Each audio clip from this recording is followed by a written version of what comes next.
back, everybody. Today's video, we are about 30 minutes south of Salt Lake City. I am on the search for Echinocereus mohavensis, but I wanted to show some very underappreciated broadleaf evergreens on the way. Here's Artemesia tridentata, or the big sagebrush. Very common all over Utah and a lot of the West. Gorgeous broadleaf evergreen.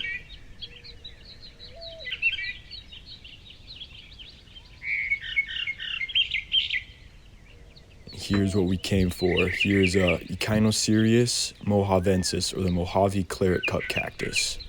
And look at the pink hue that this one has. I've never seen specimens with these pink spines before, except for at this location. So this is very special. Gorgeous specimens.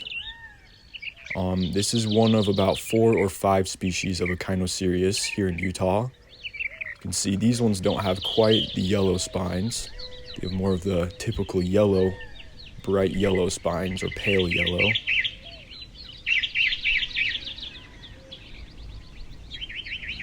These ones have that gorgeous pink hue to the spines.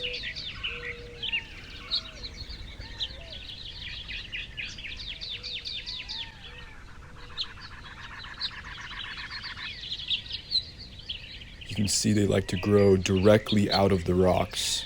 You don't find them much growing out of, straight dirt. They're always associated with some kind of rocks.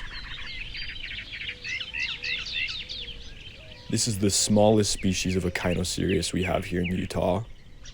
We have some much larger growing ones. These have gorgeous fire red flowers. You can see how this evergreen Artemesia grows right out of the rocks here. So gorgeous. And these are the most aromatic shrubs, one of the most aromatic shrubs in the western United States. They remind me of home. They smell so good. You can see the peeling bark that this Artemesia gets, very similar to like a eucalyptus or an arbutus, but with that gorgeous silver blue foliage. This one looks like it's been munched by either a pronghorn antelope or a deer. It's definitely missing some leaves. I found lots of these gorgeous evergreen succulents everywhere. I'm not sure exactly what they are, but some of them were up to 5-6 inches across. Gorgeous.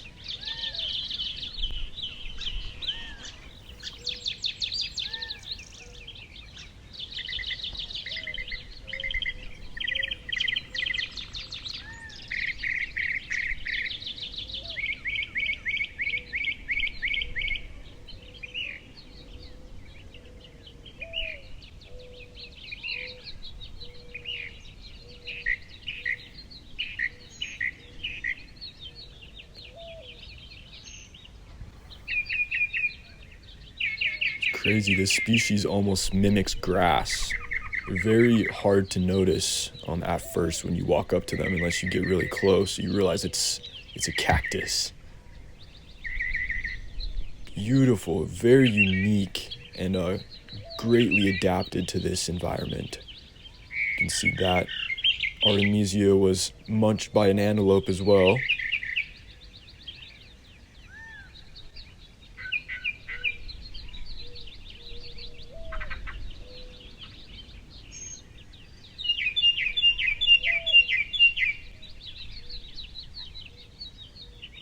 This is a different species of Artemesia.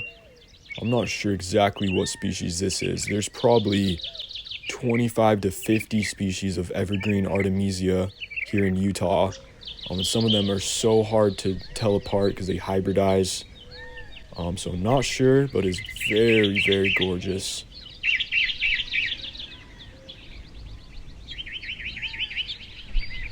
See, it's putting out some new growth there as well here in the wintertime.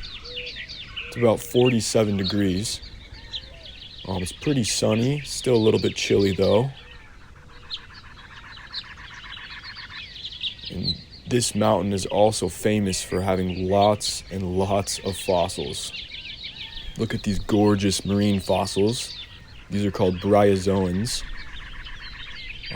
These rocks are about 375 million years old. And some of these fossils look like they literally died yesterday. Look at those gorgeous bryozoans. Those are so cool. Fossils are another one of my huge passions. Nice clam right there. Here's a beautiful spiny brachiopod. There's a lot of species today that look just like this. Looks almost like a spiny oyster. Super beautiful.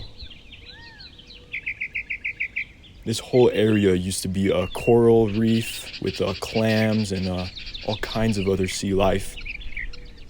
You can see just the diversity of this ocean environment. It's crazy that this place is a desert today. One of the really rad things about where I live is I can go 30 minutes in any direction and find basically fossils from any kind of animal from any time period on Earth, including dinosaurs. Pretty interesting and cool. I'm in the brackish water swamps of the Great Salt Lake right here. And if you listen closely, you can hear a winter singing insect.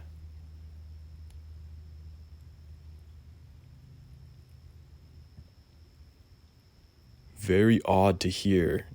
They almost sound like katydids or cicadas.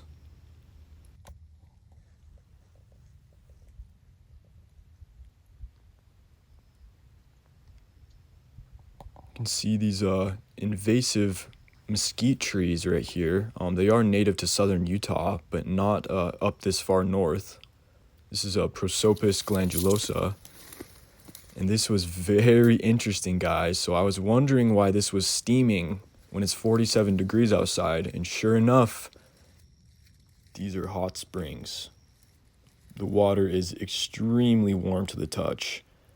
And that could explain the insects singing in the wintertime. It could create a microclimate here where they can survive. Very interesting. You can see that steam coming off. And it is flowing into the salt water of the Great Salt Lake.